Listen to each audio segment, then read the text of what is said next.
might use the ka-ching sound effect for APL. We're not sure. It depends on what she says. We have lots of sound effects. I have a feeling we're going to use the rap horn, actually.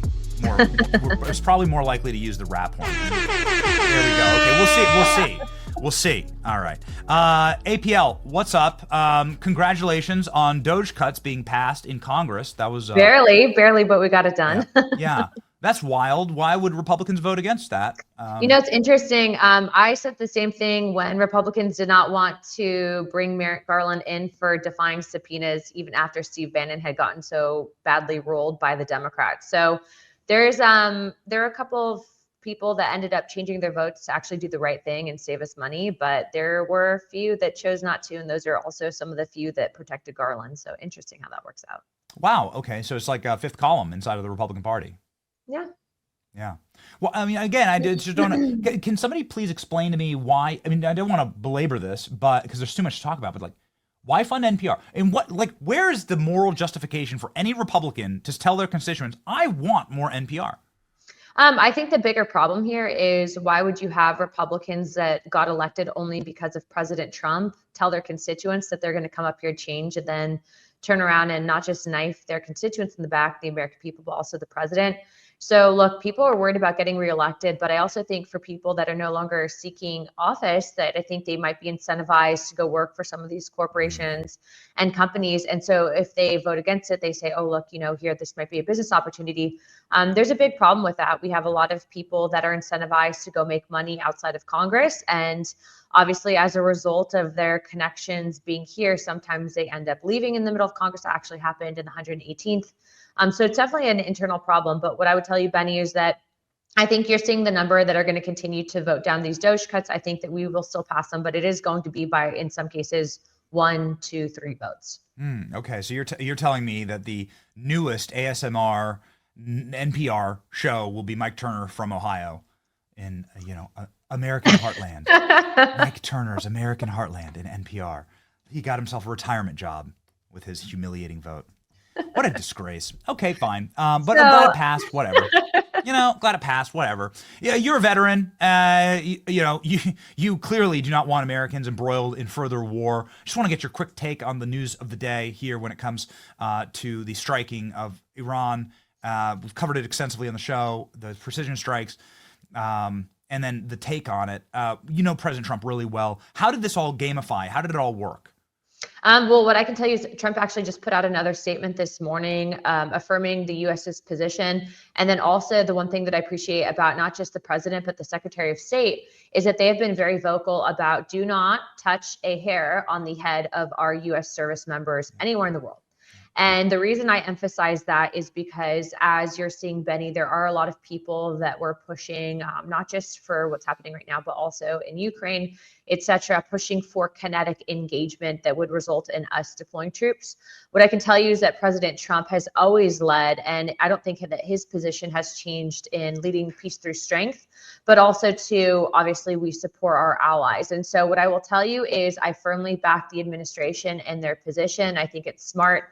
And actually just yesterday when this all began, and actually really was day prior, I'm heading up now the Syria caucus here in Congress. And as you know, President Trump also just fully lifted sanctions on Syria.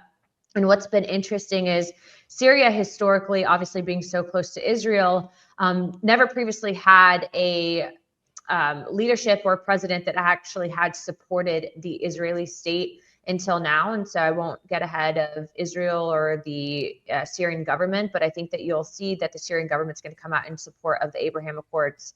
And I think that that's really the position that we need to be in. We don't need any more wars. We need peace. And I think long term, I'm hoping and we are praying actively for everyone involved, because I think the worst thing that you can do is hope for chaos. Yeah, that's right. Wow. So that's incredible. So the Muslim Brotherhood guy who's in charge of Syria is going to come out in favor of the Abraham Accords. That's wild. Well, he's definitely in right now interesting state, because Syria is so new in regards to their new government, and there are still factions of ISIS that are actually trying to actively kill their president. So remember, they are still right now in a very delicate phase, and we want to ensure that the president has our full support, which is why President Trump did what he did with lifting sanctions. Obviously, we are going to be codifying that in Congress, and I hope to meet the president soon. President of Wow. Syria, that is. President of Yeah. Syria soon is going to be in Congress. Yeah, maybe. This is a crazy ex-girlfriend story, because we were just trying to kill this guy for $10 million, right? Like, we had a bounty on his head like not too long ago. Well, what's And interesting now is, he's going to come and hang out with you. He's hanging out with Trump. I mean, he's with Well, Trump. I He was wanna- with Trump. You know, he's hanging out with Trump in Saudi Arabia, right? Like, we have a photo of it. There you go. Like, sorry about the $10 million bounty on your head, bro. You know, says Donald Trump. what's been interesting And he's is like, I that changed my name. Okay, it's all good. I changed my name, so it's like not, you know, so it works. What's been interesting is you need people that can stabilize. And I think a lot of people, one of the biggest maybe ideological differences here in the West versus over there is, over there they do indeed have still, something similar to like warring tribes. And so when you're looking at the internal struggles, and then obviously there are those that are radicalized, and then even then, so those that are radicalized, they're still fighting amongst each other. So the ability for someone to want to stabilize it, to work with the neighbors, and then also to, I believe this is accurate, but I heard that the Saudi government had fully paid off Syria's debt to the World Bank.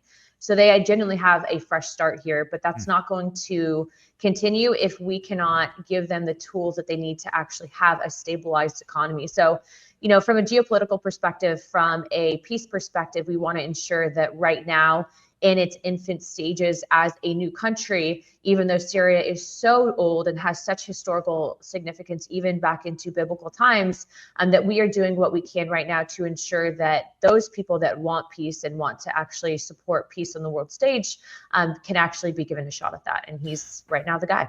Yeah, listen, I don't care. I'm not judging anyone, right? Like, I don't care. We started the show off with Trump and Kim Jong-un. We're technically still at war with North Korea. Like, they never signed a peace agreement. We're at war with this dude.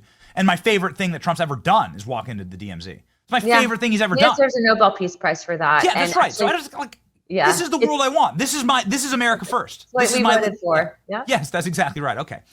The only person who could screw it up would be Senator Alex Padilla, because in the middle of the peace negotiations, he's going to come tearing in and start screaming, I'm a senator! Yeah. Yeah, right? Like Donald Trump signing the peace accord with Iran, and Alex Padilla will come tearing in and rip it up. Okay, what's going on? What's going on with this jackass? Well, what's crazy too is, so I think obviously this guy did this for clickbait, but also too, like, what actual testosterone dude goes in and tries to braid Christine up? She's like the most delicate, beautiful, tiny woman. And he's going in, what does he think he was going to like yell and scream at her? So I don't know if the guy's married. I don't know if he has daughters, but I think that Christine Security handled this in a very professional fashion. I can tell you that if that was, maybe some members of my family there, they would not have handled that as eloquently as our Secret Service did. And so the fact that he did that is just gross. But what's more interesting is that we were on the House floor, maybe within like an hour of this happening, and John Mannion, or the member from New York, actually decided to start screaming on the House floor at Mike Lawler. And I asked Lawler, I said, what the hell is that all about? And he goes, oh, well, he started screaming about what happened with Padilla. So he was like using that to make a scene, but literally Lawler walked by and then he just started screaming for no reason. So I don't know what's going on with these people. I think that they need to talk to a psychotherapist, because they're just not acting normal. And also we were voting, and so they're just starting to do weird stuff, Bunny. I don't really know what else to say other than that. Yeah, I mean, do you think it's like deep? Like, do you think it's because that the energy, right? Like the energy to go at Kristi Noem, like shrieking and screaming. It's weird. It's totally like feline, right? Very passive aggressive. Very like he's probably a foot or two taller than Kristi Noem. He probably weighs 200 pounds more. Yeah, if he thinks this is such not a good look for the Democrats, in addition to them now being openly. What are you going to punch a lady? You going to punch a woman? What's he going to do? What was he planning on doing exactly? He was just going to, I guess, scream at her. Maybe, I don't know. With the way that he was approaching her, though, in all seriousness, any woman that has ever been in an uncomfortable situation, and actually the footage, if there are domestic violence survivors out there, I will say that this probably does trigger them. So the way that he was approaching her was an aggressive fashion. You don't approach someone like that, especially not an elected official, especially not an appointed position. And so I will say that to Kristi Noem's credit, I heard that after this interaction took place, she actually then, to my knowledge, went and talked to him, and they exchanged numbers to actually like see what his concerns were. But the fact is that she didn't have to do that. And the way that he approached it was in a very weird, aggressive fashion. He looked like he wanted to hit her. Yeah, I'd prefer like the handcuffs stay on, frankly. Yeah. Like you shouldn't be I able think to that do this. I don't want to I'm normalize really this. tired. I wouldn't like you. Like, so let's say if Mayorkas was there and like someone was charging at him and screaming at him, I don't think that'd be a good look for Republicans necessarily. No. I think it'd look unhinged. And Yeah, like beta and like totally cucked, right? And like little like angry, passive aggressive energy. I think it's a terrible look. I had a big magazine reporter actually in my office, and he goes, "This is really not good." I mean, all the reporters are just like, "What the hell was he doing?" Like even libs were saying that. So it's definitely interesting. But I mean, look, they are not able to. They have an ideological problem within their own party right now. I mean, R.I.P. David Hogg. We saw that he was just kicked out of the DNC. They don't know what their messaging is. They are actively going after their own moderate members to replace with far more progressive members that are actually now we're finding supporting and openly advocating for billionaires that are tied to the CCP. So, look, I want to cross this over right now. Padilla's in there attacking Kristi Noem, saying that this is about illegal immigration, when in actuality, what we're finding is the riots in his own state are actually not having anything to do with illegal immigration. They're using Mexicans just the way that they use Black Americans during the Summer of Love, aka BLM. They are simply just inserting a Mexican flag. But really, these are being funded by the Communist Chinese Party. So individual by the name of Neville Singham, billionaire, lives in Shanghai, China part of the year. He's not a registered foreign agent. He should be. He's funneling in money to these protests. And it's all tied to the CCP. The No Kings protest that I'm advising every single person, if you are Republican, if you are MAGA, if you're conservative, do not attend, because I'm seeing screenshots circulating saying that they're going to wear pro-MAGA gear, pro-conservative gear, or attempt to make it look like there are Republicans showing up at these things to stoke chaos, when in actuality it's Antifa. But that No Kings protest is actually funded by taxpayer dollars. I actually have it written down. The AFL-CIO actually was responsible. You have the chart right there. $72 million in federal grants actually went to this organization, in addition to the Chinese Progressive Association. You can actually see it on this chart right here. The Chinese Progressive Association are devout Maoists. They actually brag about it in their literature on their website. So you're telling me that all of a sudden the Communist Chinese Party cares about human rights? That's interesting. They have Uyghur Muslims in concentration camps right now in China. Not just that, but Neville Singham is also, his wife funnels funding into something called Code Pink. Code Pink is up here constantly harassing members of Congress, specifically on the topic of Palestine versus Israel, right? That's their shtick. And what I will tell you is that group in itself is actually also funded by the Communist Chinese Party. And yet those people have nothing to say about, again, the Uyghur Muslims that the Chinese put in concentration camps, and actually have been using DNA testing to locate so they can put them in concentration camps. So this is all literally a color revolution. It's Marxist. It's not made up. We can see the money trail here. And they are coordinating this on a massive scale. Meanwhile, at the same time, Benny, no one's talking about the fact that within the last week, Kash Patel and the FBI have located over 3 attempts by communist Chinese to smuggle in different forms of agro-terrorist agents, whether it was through fungus that would literally cause massive harm, not just to our crops causing famine, but then also to parasites. And so remember, when Trump was tough on China, we then all of a sudden had the Wuhan lab leak. Now Trump is tough on China again. They're smuggling this in. They're causing riots, literally funding from the CCP. So remember, it's not left versus right now. It is literally West versus communism, and that's what we're seeing happening. Yeah, the struggle of the last 100 years, and an eternal struggle, actually, against darkness. Okay, yeah. So,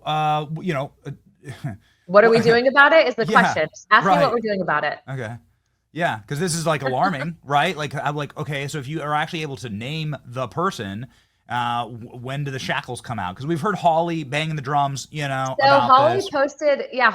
So I want to give credit to someone specifically, 2 people. First person is the data Republican. She actually has been responsible for pulling all this data together, and she's actually who I saw this. And then also Laura Loomer was also the one that sent me the stuff on Code Pink and Singham's wife. But those 2 people, credit due where it's deserved. But what are we doing about it? So I actually talked to Comer, and we actually have a letter going out today. You'll see that come out in a story with the New York Post. But a letter going out from all the members of oversight asking Neville Singham to come in to testify. If Neville Singham does not come in to testify, Mr. Singham, if you do not produce documentation and come testify before Congress, you'll be subpoenaed. And if you ignore that subpoena, you will go to jail because we will hold you in contempt of Congress. And Merrick Garland is no longer in charge.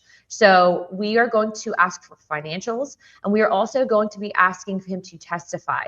Now, Mr. Singham is not a registered foreign agent, and he is advocating for the government of China. That is illegal. It's known as a FARA violation.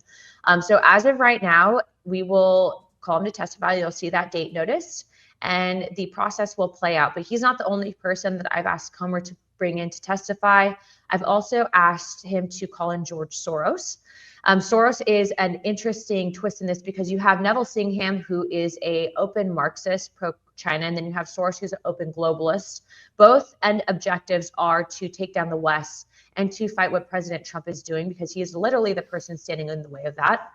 And so their end objective, even though they're ideologically different in certain senses, is and target would be destruction of America. So we'll see if Comer bites on sending the subpoena to Soros, but either which way, every single time Democrats call for a subpoena and try to pull a parliamentary on Soros, I will then, or on Elon Musk, I will then try to pull the parliamentary on Soros. So they'll have to choose. George Soros has been sowing these seeds for the better part of the last 3 decades. Why hasn't he ever been subpoenaed? Like, are Republicans just so weak? Benny, I think that this should have been done a really long time ago. Yeah. And I'm only one member and I'm only one vote. We need more people up here with the same mindset. I think that there is probably, I'd say like a quarter of Republicans would have no issue subpoenaing him. I think, though, that there are people that are scared about re-election, and George Soros is a billionaire. I actually fought George Soros funding in both of my elections. There were groups tied to him that came after me to the tunes of millions of dollars. But, this job for me is so I can help the country. And so it is what it is. And I think that that's what they're concerned about. Yeah, I was born in the 80s. Okay, I think we were both born in the 80s, and we grew up in a very different country. Old. We grew up in a very different country with different political parties. And when this son of a bitch got involved, suddenly it became like a globalist Marxist movement. Like, everything changed.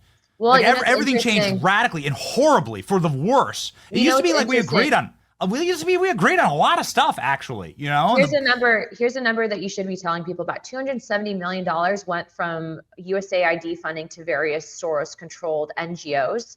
And Elon Musk actually was on Joe Rogan talking about how Soros has been able to really take these small amounts of money in retrospect and turn them into these massive machines. And what I will tell you is that George Soros specifically, if you have taxpayer funded dollars going to that, when Elon went after USAID and then kind of uncovered the dirty tricks that the USAID was doing, all of that in itself, I don't think people realize how big of a deal that is. People can get focused on the low level finger pointing, Dem versus Republican. Soros, initially starting out, obviously, he has an interesting story people should check into. But he is not ideologically an American. He might be by citizenship, but ideologically, he does not believe in American values. He's a globalist. He's pushing the Open Societies Foundation, wants no borders, is largely responsible for the mass immigration into Europe that has resulted in beautiful young women being raped, ideological warfare taking place. And to be clear, I would say has been responsible for a destabilization. I mean, he was responsible for dropping the British pound and crashing it. Has crashed many countries before. So, if you watch Star Wars, he's basically the Sith Lord of the left. Yes. He's like, I don't know how to say it. Yeah, and you just go listen to the interviews. I mean, he'll tell you about how he got started. He'll tell you about like the darkness in his soul, that he doesn't believe in God, that he believes that he's God, and that and we know how that always ends, right? We know how that spiritual battle always ends. God always wins, and God is real. Yeah.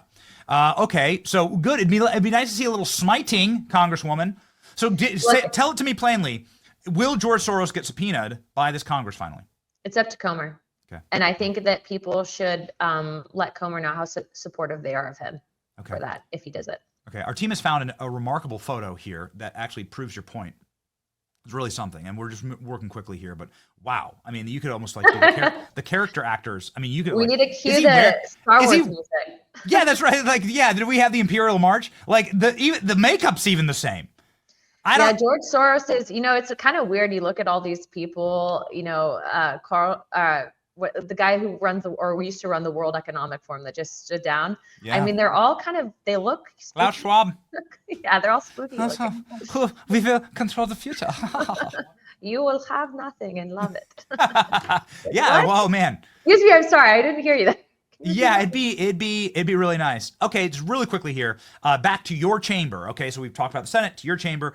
LaMonica McIver, she was indicted in 3 different counts. She's facing 17 years in prison for punching and going full world star on a bunch of ICE agents. I'm so glad you bring that up, by the way, because the World Star Hip Hop, I think they actually posted this, and I was like, they're going to post that on World Star. People were like, what's World Star? So generational gap here in Congress. Yes. What are we going to do about it? So I think, I want to frame this as George Santos, and I was kicked out. Right, like immediately. So what the hell's going on? So from an ideological perspective, George Santos being kicked out before conviction was wrong for the House of Representatives to do, because we know also that the DOJ under previous administrations has been weaponized and launched false indictments, all of that. So I think that they're going to be moving very quickly with her case specifically and charging her. And as soon as she is charged, there is legislation ready for both expulsion and then committees. Now, remember, when you expel someone, you need 2/3 of the congressional chamber to agree, meaning you have to have Democrats agree for expulsion as well. So I don't know if we'll get 2/3, but it doesn't mean we shouldn't try. So I do believe when she's charged, we should bring that vote to the floor. And then no matter what, though, there will be the votes to remove her from committees. But it's absurd. I really get ticked off because this is really just race baiting. This woman has no idea due to her own ignorance on what's actually behind the whole immigration debate. And so I actually asked Tim Walz yesterday when he was testifying to me, also to Kathy Hochul and then the other Lib governor that was there. I asked him, I said, do you support Barack Obama's positions on immigration, or do you believe that Barack Obama was the best president? And they said yes. And I said, well, then you do understand that Barack Obama and Republicans now have the same perspectives and viewpoints for the most part on illegal immigration.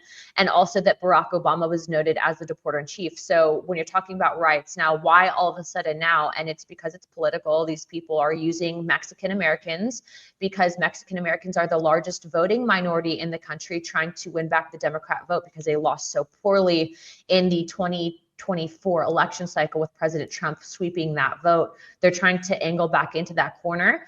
So it's our job to inform the masses that these riots are not about illegals. It's not about Mexicans. It's not about deportation. It's actually funded by the CCP. Many of these members are taking money from some of these billionaires.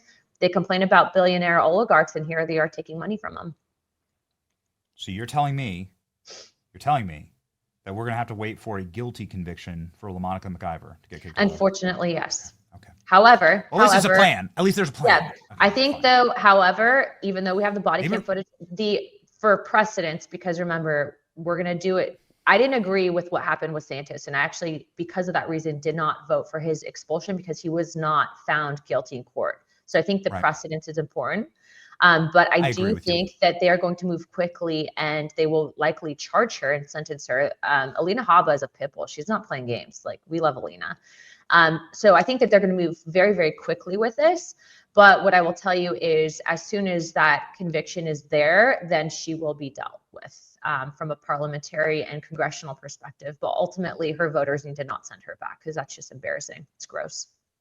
It'd be like nice. It'd be nice for Republicans to learn that when we cuck out on our own side, like Democrats won't play ball.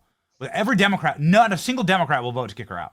It's actually impressive how well Democrats stick together on certain topics. I will say that. Yeah, that's right. It's the hive mind. We all saw the graphic, right? The ideology of thought. Republicans are more ideologically diverse. It's very smooth brained. That's right. Okay. All right. Well, fine. Thank you, Congresswoman. We know you got to go. Everybody follow Congresswoman Anna Luna. She has nearly 1 million subs, and I really look forward to you coming back on the program with an Epstein binder full of information. Hey, no binders here. That's not my MO. We don't do binders in this office. Why not just end on a triggering note? Thank you very much, Congresswoman. Have a good day. Godspeed.